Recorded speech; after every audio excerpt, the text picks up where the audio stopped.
Ladies and gentlemen, let me welcome you to Newfiber Industries.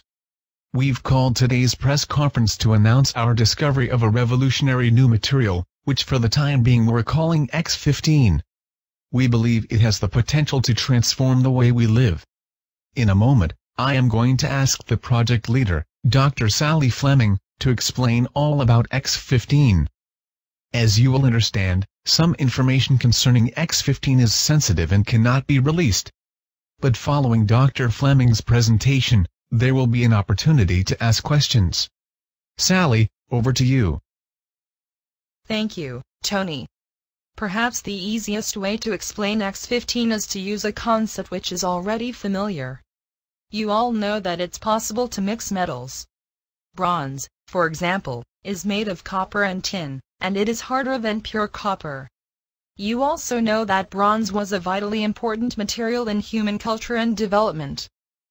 Most human cultures have passed through three main ages, named after the material from which tools were generally made: a Stone Age, a Bronze Age, and an Iron Age.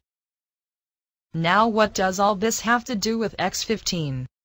Combining metals is relatively easy. You simply melt the two metals and physically mix them. Human beings learned to do this more than 5,000 years ago. Other elements, of course, combine naturally. Hydrogen and oxygen combine to form water. But there are many substances which do not want to combine. If only we could persuade reluctant partners such as these to unite, they might produce wonderful new materials as important to our way of life as bronze once was. Well, that's what we at Newfiber have done.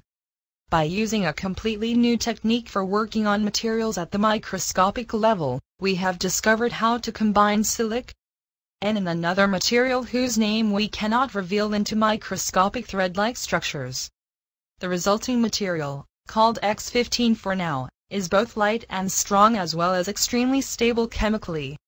We believe that, as a result of this unique combination of characteristics, X15 will have important applications in such areas as clothing and data transmission.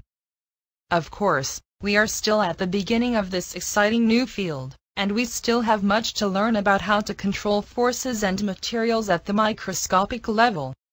But I think it's important to stress that X15 is not just a chemical discovery. What we've discovered is a new technique for working on the microstructure of any material. X15 is only the first practical result of using this new technique.